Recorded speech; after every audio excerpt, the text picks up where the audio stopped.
because of the lockdown. That is a phase that all the airlines had to pass through. And there are high costs of leasing. It is not that today I have the money and I'm buying a plane. There is a different strategy, financial strategy the airlines are using, not only in India, but across the world. They do leasing. Leasing is where I just rent the plane from someone else who has bought the plane, use it for a certain period of time, and I give it back to him. And this is the common strategy that you're observing in all the airlines. At one point of time, maybe 2 decades or 3 decades, 60 to 70% of them were being owned by the airlines and 30% were being done on leasing basis. Now today, 85% of the planes are being leased. So then we thought, why not we address the leasing part only? Then we observed how leasing industry is as compared to the global industry. There are certain hubs. Ireland is a hub, as a big hub, because they started very early. They have created all the regulations that are required. They have done with the taxation problems that are required, and they've created a hub for themselves. So anyone who wants to lease a plane, their first preference is they go to Ireland. And now UAE also, you have seen the demand that Gulf has created. UAE has created another hub for itself for becoming a leasing symbol. And then the Singapore is there. Singapore also kind of created. Why not India? This is the approach of our Honorable Prime Minister, that why not we should become a leasing industry, not only catering for our own demand, but for the entire world. Gift City was created with this whole idea that leasing industry should flourish here. And also we saw that the Cape Town Convention, through which the leasing industry, the compliance score which is seen across the world, that needs to be made into act. We didn't have an act, we didn't have any kind of legislation which was backing that Cape Town Convention.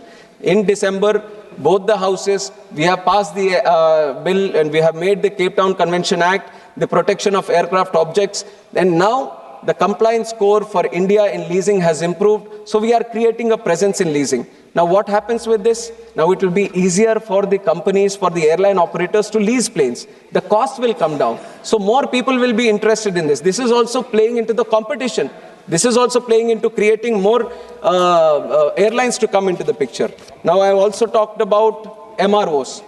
Maintenance of the plane is another cost that is there. What happens, madam? We are bringing the planes. Planes I've talked about, we are bringing it from outside, from these companies. But even once you bring it, you have to maintain the plane. There is periodic maintenance. There is maintenance whenever there is any safety issue or a components issue or the engines issue. Engines issue is a very important part of the overall maintenance of the plane. And when you want to do this maintenance, what happens is usually the plane or the engine has to go back to its original OEM, which is sitting in France or Germany or one of the European countries or USA or some other country. And what is it doing? The forex cost. The cost on the airline to just send this plane or the engine that is being borne by the passenger. And the time it takes, if you take out one plane, then it goes there, it gets maintained, it's come back, 1 month, 2 months it takes. You're losing the plane in India to be operating in those sectors.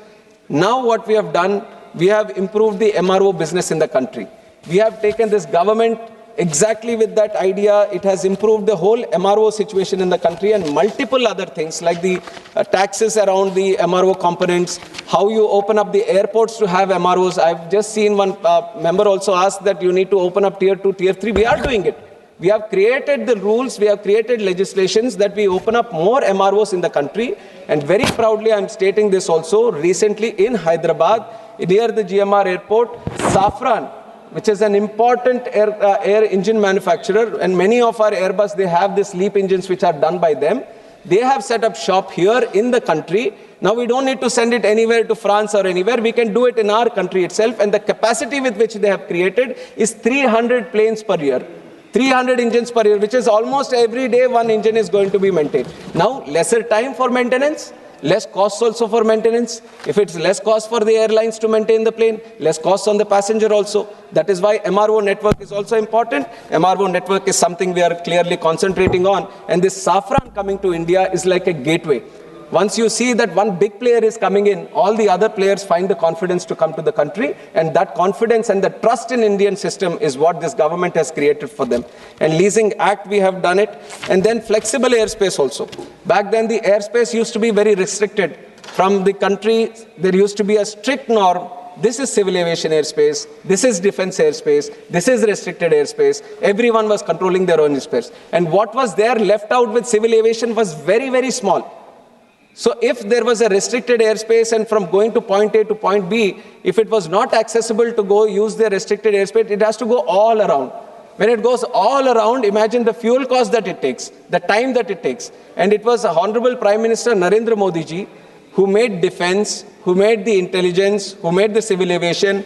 Everyone sit together, all the technologies that are there, everyone had to sit together, collaborate, coordinate, and come out with flexible airspace. So even if it is with defense, at that time, civil aviation can request that I want to use this airspace for the passengers, for the commercial purposes, and they give their airspace. So what used to take probably 30 minutes or 40 minutes over gets covered in a very shorter time, and that cuts down the cost of the plane to operate from one point to another point. That also reduces the cost. This is again playing into the fact that relatively, taking inflation and the CPI, you might even feel that why would it be that the prices are still 43% lower than before? Because of these kind of things. The interventions that we have done to keep the airfares down, there are many things which are in tandem, multi-pronged approach which is going on. So this is why we have kept them in this thing.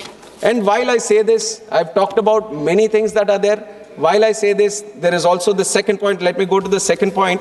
This won't be taking much time, but convene a joint meeting with airline operators, representatives of the people, and all other relevant stakeholders to discuss the issue of excessive airfare during the vacation seasons urgently. This has been mentioned, and accordingly, I have mentioned that the Kerala Gulf in October 24 itself, we have done it.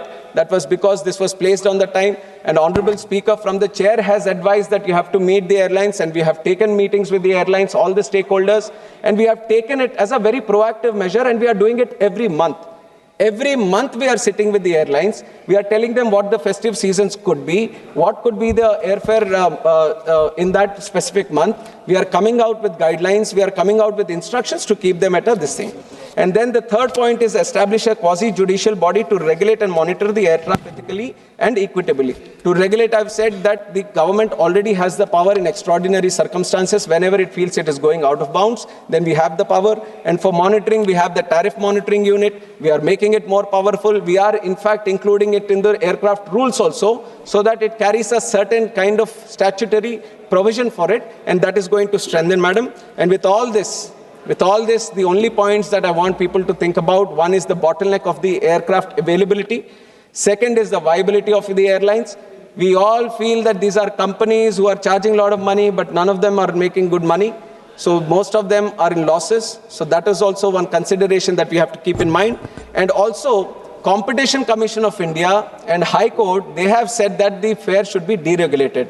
Multiple times they have given judgments. Competition Commission also advised that the airfare should be deregulated for competition to prevail in the industry. And all this, our most important responsibility with civil aviation is safety and security.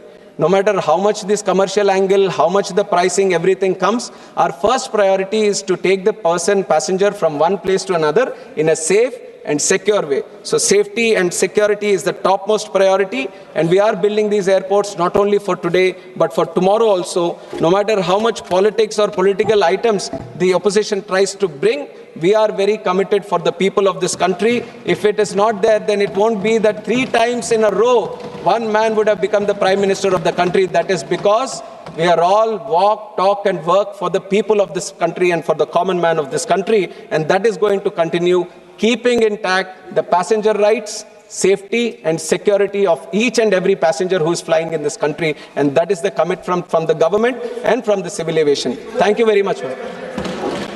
Now I would request from all the points that I have addressed, I would request the Honorable Member Shafi Parambalji to withdraw his resolution. Member may